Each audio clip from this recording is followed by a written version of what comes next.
जानकर साहेब एकत्र आल्यामुळे समाजामध्ये नक्कीच आनंदाचं वातावरण निर्माण झालेलं आहे। यामुळे माढा लोकसभा मतदारसंघ आणि बारामती त्या दोन्हीत सुद्धा धनगर समाज बांधव आमचा जास्त संख्येने आहे, याचाही परिणाम होणार आहे या निवडणुकीमध्ये।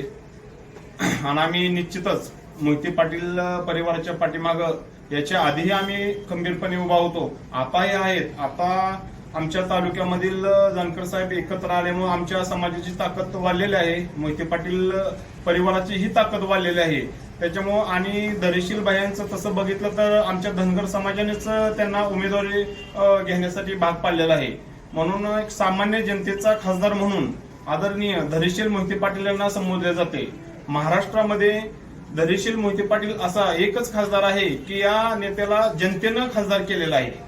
त्यामुळे आमचा समाज तर आनंदात एवढा आहे की म्हणजे याची कल्पना आम्ही शब्दात सांगूच शकत नाही, एवढा आमचा समाज खुश आहे।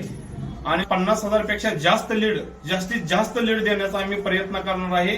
आणि आमचं धैर्यशील भैया हे भारतामधून आदरणीय धैर्यशीलजी भैया मोहिते पाटील हे नक्कीच माढा मतदारसंघामधून जास्तीत जास्त मत विक्रमी मताने निवडून येतील याची आम्ही धनगर समाज आज रोजी शपथ घेत आहे।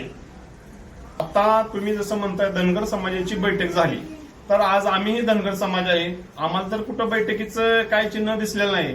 हे जे काही समाजाला अपवाद असतात जेणेकरून की स्वयंघोषित नेते यांना म्हणतात, तर या नेत्यांनी बिरोबाची शपथ घेऊन सांगू द्या की बाबा आम्ही धनगर समाजाच्या विकासासाठी एकत्र आलोय की पैशासाठी एकत्र आलोय, हे त्यांनी उल्लेख करून देऊ द्या आणि बिरोबाची शपथ घेऊ द्या, सांगू द्या धनगर समाजाला पटवून त्यांनी कशासाठी एकत्र आलं।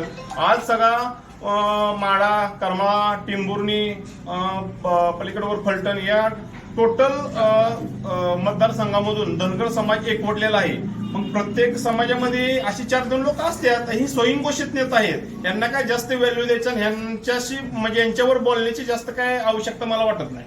अजिबात ही पडणार नाही। 4-2 ही माणसं अशी असतात, प्रत्येक समाजामध्ये असतात, कुठलाही तुम्ही समाज गृहीत धरा त्या समाजामध्ये असे लोक असतात।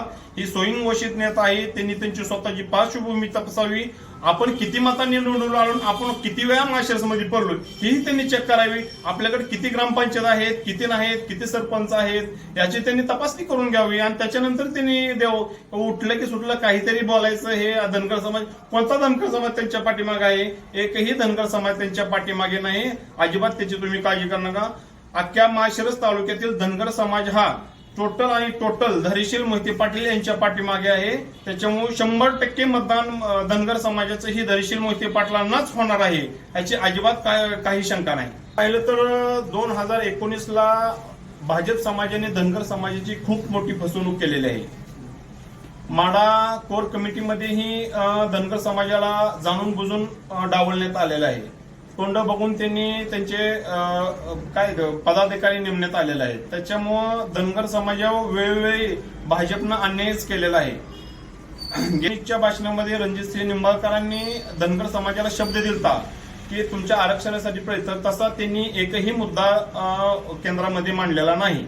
हा पहिली गोष्ट म्हणजे आमचा तर टोटल उमेदवार आम्ही तर 100% नाराज आहे। आणि भाजपच्या सुद्धा काही नेते, वरिष्ठ नेत्यांनी धनगर समाजाला बरेचसे काही आश्वासनं दिलेत। आता आश्वासनं तर सांगायची म्हणलं तर सगळ्या धनगर समाजाला पाठ आहेत त्या आश्वासनं, एकही त्यातलं आश्वासन आमचं पूर्ण केलेलं नाही। म्हणून आमचा पहिल्या स्टार्टला आमचा इथे स्थानिक उमेदवाराला विरोध असणार आणि त्याच्यानंतर आमचा भाजपच्या पक्षाला खूप मोठा विरोध आमचा धनगर समाजात तयार झालेला आहे। आणि हे फक्त माळशिरस तालुक्यातून नव्हे तर अख्ख्या माढा मतदारसंघातून, बारामती मतदारसंघ असेल, सोलापूरचा मतदारसंघ, सगळीकडून आमचा टोटल विरोध आमचा भाजपला आहे। आमदार राम सुतपुतेला हे आमचा कडवून विरोध होता। रणजितसिंह निंबाळकर 2019ला आम्ही सभेमध्ये बघितलं होतं, आम्ही धनगर समाजाने माळशिरस तालुक्यात त्याला आता त्याच्यानंतर अजून तर काही आलेलं नाही, त्या दिवशी गाडीतून फक्त दिसले आम्हाला ते। त्याच्यानंतर त्यांना माळशिरस तालुक्यामध्ये किती ग्रामपंचायत आहेत, धनगर समाज किती आहे याच्यावरती त्यांना काहीच अभ्यास नाही। त्याच्यामुळे त्यांना म्हणजे माळशिरस तालुक्यातील धनगरांना जाणून बुजून त्यांनी डावलण्यात आलेला आहे। धनगर समाजासाठी रणजितसिंह नाईक निंबाळकरांनी अजिबात कोणताही प्रयत्न केलेला नाही। आम्ही विरोधात आहे, भाजपच्याही विरोधात, आणि भाजपपेक्षा जास्त आम्ही रणजितसिंह निंबाळकरच्या विरोधात आहे। आम्ही त्यांच्यासाठी प्रचार केलेला होता त्यांना आमच्या, आता आम्ही छोटंसंच कार्यकर्ता आहे, पण आम्ही आमच्या ग्रामपंचायत मधूनही त्यांना आम्ही लीड दिलेला आहे.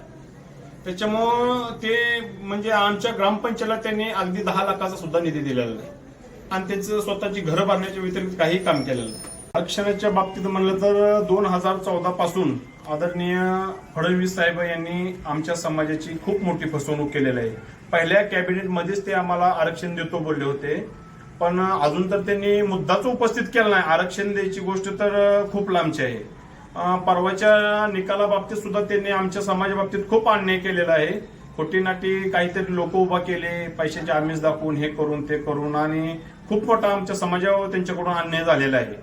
त्याच्यामुळं या निवडणुकीमध्ये आमचा समाज त्यांचा बदला घेतल्याशिवाय राहणार नाही.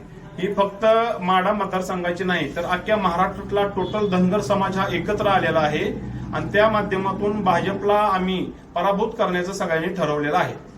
कोण आदर्श धैर्यशील भैया मोहिते पाटील नक्कीच आमच्या समाजाचं जे काय व्यथा असतील, आरक्षणाच्या असतील, आमच्या समाजाचं काय वेगवेगळ्या भावना असतील, हे 100% धैर्यशील भैया मोहिते पाटील ही केंद्रामध्ये मांडल्याशिवाय राहणार नाहीत आणि आमच्या समाजासाठी ते 100% प्रयत्न करणार आहेत. गेले 50 वर्ष सहकार मर्शीपासून त्यांनी आमच्या समाजाला तारलेला आहे. आमच्या समाजासाठी वेळोवेळी आम्हाला उभं राहिलेत. आमच्या समाजासाठी आजही बघितलं तर त्यांच्याकडे सत्ता असो नसो, कार्य असो नसो काही, तर आमच्या समाजासाठी 100% धैर्यशील भाई असू द्या, अर्जुनदादा असू द्या, विजयदादांनी सगळ्यांनी आमच्या समाजासाठी अनुदान दिलेलं आहे आणि आमच्या समाजाला वेळोवेळी त्यांनी मदत ही केलेली आहे, भरपूर मदत केलेली आहे आमच्या समाज. त्यामुळे आमचा समाज त्यांचे उपकार कधीच विसरणार नाही.